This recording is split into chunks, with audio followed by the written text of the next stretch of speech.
mà đây là củi sao mà rẻ trâu mà tê mà đây là củi sao rẻ trâu mà tê luôn tắc rạ one thousand five hundred riaจ้าจำเป็นสู้บางปอนเด็กอักนี้โซนสมาคมมากันชาแนลวิสนาใส่แหลกบางปอนจ้าที่นี่หมกน้องบางปอน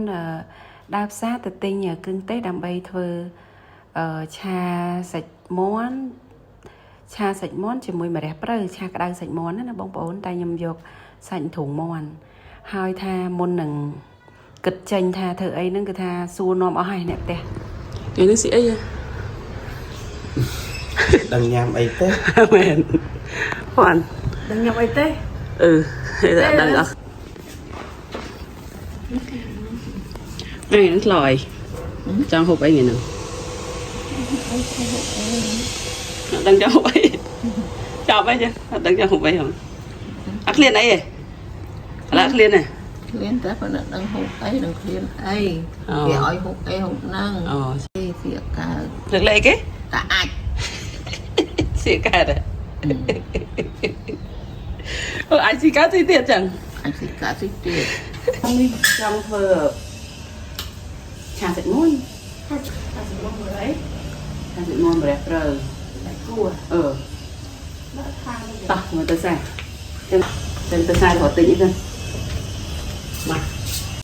cha bông bông nâng ai tao rộm ta cật chè xù nòm cật hại lời nâng cứ tha tao mong đọc bê thở thơ tâm nào tới xa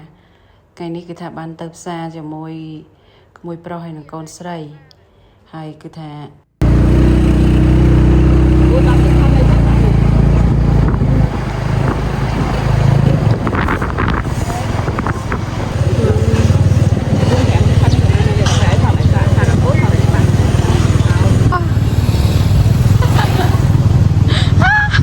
cha lại cái tha mà đo xa hai cái nông xa cặp cô dương nước bóng bầu lại nâng nhầm đá tay rột ở cái này nhờ lụa lá cứ tha môi dân sinh môi bể đồn nó điểm đẹp rồi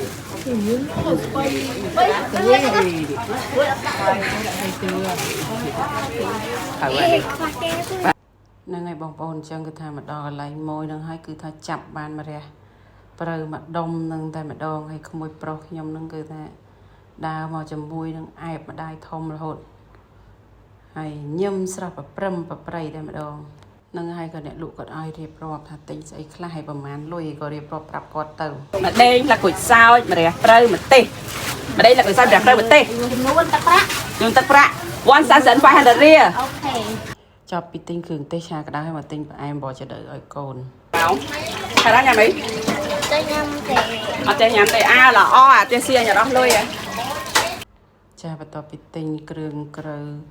rụi rồi hái yong có rồi vàiวันmà đặt mà tô hay có thừa tận nào lặp tới te là mà đọc te là làng tới lượp te hai là mà riệp chồng mình lại mình lọc đại miềnហ្នឹងคือយើងមានម្រះព្រៅមានស្លឹកគ្រៃមានម្ដេចមានក្រូចសើចមានខ្ទឹមសហើយយើងមានម្ទេសហើយនឹងសាច់ធុងមាន់ដែលយើងបានច្រាមទុកហើយណាឥឡូវយើងមកធ្វើការបេះម្រះព្រៅបងប្អូនបេះម្រះព្រៅទាំងអស់គ្នាហើយនិយាយទៅនៅក្នុងឆាក្តៅហ្នឹងគឺថាมันអាចខ្វះបានតែម្ដងតួអង្គឯកយើងគឺថាម្រះព្រៅនឹងតែម្ដង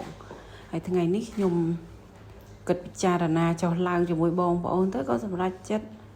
ឆាក្តៅសាច់ធុងមាន់ហ្នឹងទៅដោយសារសាច់ធុងមាន់យើងមាននៅក្នុងទូហើយយើងកិនទុករួចជាស្រេចអញ្ចឹងវារៀងងាយស្រួលណាគាត់ទៅបេះតាមរះព្រៅហាន់គ្រឿងគ្រឿងទេសទៅឆាចុចក៏រួចរហ័សក៏បានហូបចាឥឡូវនេះយើងមកហាន់ហាន់ស្លឹកក្រូចសើចចាក្នុងគ្រឿងឆាក្តៅហ្នឹងគឺយើងមានស្លឹកក្រូចសើចហើយយើងមកហាន់រំដេងចារំដេងយើងហាន់ចំណិតស្ដើងទៅទៅមានរំដេងមានស្លឹកក្រូចសើចមានម្ទេសមានខ្ទឹមសមានលក្រីគល់លក្រីចាហ្នឹងសិតតែគ្រឿងចាំបាច់ហើយដាក់ទៅគឺឈ្ងុយតែម្ដងនៅក្នុងឆាក្តៅរបស់យើងហ្នឹងនៅមកហាន់ម្ទេសទាំងអស់គ្នាចឹងគ្រឿងផ្សំយើងនោះដូចខ្ញុំរៀបរាប់ចឹងមានម្ទេសមានដេងមានខ្ទឹមសមានលក្ខក្រូចសើចមានគល់លក្ខី មានខ្ទឹមក្រហមថែមទៀតបងប្អូនចង់ដាក់ខ្ទឹមក្រហមថែមខ្ទឹមក្រហមទៀតតែខ្ញុំអត់មានខ្ទឹមក្រហមខ្ញុំដាក់តែខ្ទឹមសហ្នឹងដំខ្ទឹមពុកមក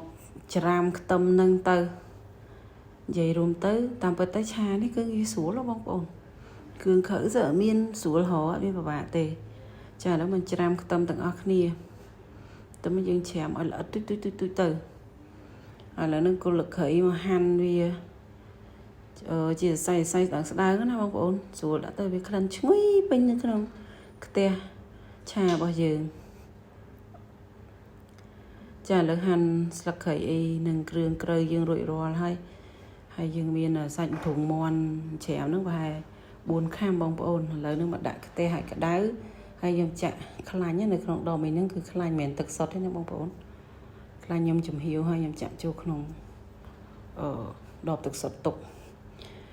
តាមពិតជាដំបូងនេះបងប្អូនត្រូវលីងលឹកគ្រៃម្ដេងលឹកក្រូចសើចមុនប៉ុន្តែខ្ញុំជ្រុលដាក់ខ្ទឹមទៅមុនហើយព្រោះដោយសារបើដាក់ខ្ទឹមដូចខ្ញុំវាអាចខ្ទឹមហ្នឹងវាអាចក្រហមខ្លាំងវាអាចឆាប់ខ្លោចណាតែដោយសារខ្ញុំដាក់ខ្ទឹមទៅហើយអញ្ចឹងក៏វាតាមនឹងទៅចាស់ព្រោះបើសិនយើងបំពងលឹកគ្រៃម្ដេងនិងក្រូចសើចនឹងមុនឲ្យឈ្ងុយហើយចាំយើងដាក់ខ្ទឹមទៅវាអត់ខ្ទឹមយើងអត់ខ្លោចទេដោយសារខ្ញុំដាក់ខ្ទឹមទៅមុនអញ្ចឹងទៅមានណាតាមស្ថានភាពជាក់ស្ដែងហ្នឹងទៅហើយខ្ញុំប្រើទឹកត្រីបន្តិចទេបងប្អូនបើគិតទៅប្រហែលជាមួយស្លាបព្រាកាហ្វេណាទឹកស៊ីអ៊ីវបន្តិចដែរព្រោះខ្ញុំឆារៀងសាបល្មមឯណាហើយម្រេចមួយស្លាបព្រាកាហ្វេហ្នឹងទៅហើយជែងយើងដាក់តែបន្តិចមួយចិបទេបើបងប្អូនអត់ញ៉ាំបាច់ដាក់ក៏បានដែរហើយស្ករស2ស្លាបព្រាកាហ្វេហើយជាទូទៅខ្ញុំថែមទឹកស៊ីអ៊ីវបន្តិចទៀតដោយសារយើងដាក់ទឹកស៊ីអ៊ីវមុននឹងតិចដែរហើយបងប្អូនបើអត់ចង់ដាក់ទឹកស៊ីអ៊ីវក៏បានដែរស្រេចចិត្តចង់ឆាដាក់ទឹកតាមអំបិលឬក៏ទឹកត្រីស្រេចចិត្តតាមការចូលចិត្តប៉ុន្តែជាទូទៅខ្ញុំរៀងរាល់ពេលឆាខ្ញុំលាយគ្រឿងក្រៅហ្នឹងទឹកត្រីអំបិលវិជ័យស្ករអីហ្នឹងមុនហើយបាទខ្ញុំដាក់សាច់ចូលតាមក្រោយជាទូទៅខ្ញុំឆាអញ្ចឹងឯងហើយយើងច្បល់ទៅសាច់មាន់ជាប្រហែលជា3ខាំកន្លះទៅ4ខាំបងប្អូនហ្នឹងហើយយើងលីងឲ្យវាសោះខ្ញុំលីងយូរដែររហូតវារៀងដាច់ទឹកយើងរងាស់វាដែរពេលហ្នឹងវាមានទឹកចេញពីសាច់មាន់មកដែរចាហើយនេះបន្ទាប់មកខ្ញុំដាក់ម្ទេសហើយម្ទេសតាមពិតបងប្អូនចូលចិត្តហឹរបងប្អូនដាក់ឲ្យច្រើនតាមការចូលចិត្តទៅតែដោយសារអ្នកផ្ទះរបស់ខ្ញុំមានម្ដាយចាស់គាត់អត់សូវចេះហូបហឹរទេនេះយើងដាក់ឲ្យវាមានរសជាតិកុំឲ្យវាបាត់ឆាក្តៅរបស់គេត្រូវមានម្ទេសអញ្ចឹងណាបងប្អូនចាឥឡូវហ្នឹងគឺថាដល់វគ្គយើងដាក់តួអង្គឯកយើងហើយគឺម្រះព្រៅចាដាក់ម្រះព្រៅចូលហើយគឺយើងច្បល់ចុះច្បល់ឡើងទៅឲ្យវាទ្រោមម្រះព្រៅបន្តិចទៅឆាម្រះព្រៅសាច់ធុងមាន់របស់យើងគឺអត់មានអីលំបាកទេគឺរួចជាស្រេចហើយក្លិនវិញបងប្អូននិយាយពីថាអាដៃទៅឈ្ងុយពេញផ្ទះហ្មងហ្នឹងហើយអញ្ចឹងឥឡូវឆាធុងមាន់ម្រះព្រៅរបស់យើងបានរួចរាល់ហើយចានិយាយទៅគឺឆាសាច់ច្រាំសាច់ទ្រូងមាន់ចិញ្ច្រាំជាមួយនឹងម្រះព្រៅ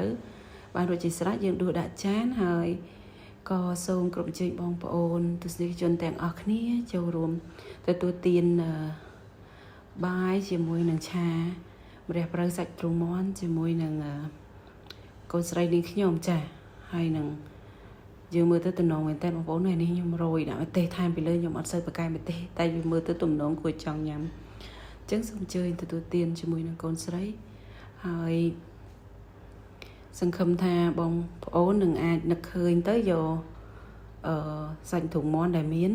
យកមកកន្លុកមកហើយយើងយកមកកិនហើយយើងអាចធ្វើជារបៀបឆាម្រះព្រៅនេះគឺឆ្ងាញ់ខ្លាំងបងប្អូនគឺមានជាតិហ្មងណានិយាយទៅគឺឆ្ងាញ់វាត្រូវគ្រឿងជាមួយនឹងម្រះព្រៅហើយនឹងម្ដេងលឹកក្រូចសើចហ្នឹងគឺឈ្ងុយឆ្ងាញ់ហើយអាឆាសាច់ទ្រូងមាន់ហ្នឹងគឺវាត្រូវរឿងជាមួយនឹងគ្រឿងក្រៅដែលខ្ញុំដាក់ផ្សំហ្នឹងចាអញ្ចឹងអរគុណបងប្អូនមែនតើសម្រាប់ការតាមដានទស្សនាវីដេអូរបស់នាងខ្ញុំតាំងពីដើមដល់ចប់ហើយសូមបងប្អូនជួយ like share ហើយជួយ subscribe channel របស់នាងខ្ញុំផង ចាសូមអរគុណសូមជូនពរសំណាងល្អសុខភាពល្អបាយបាយ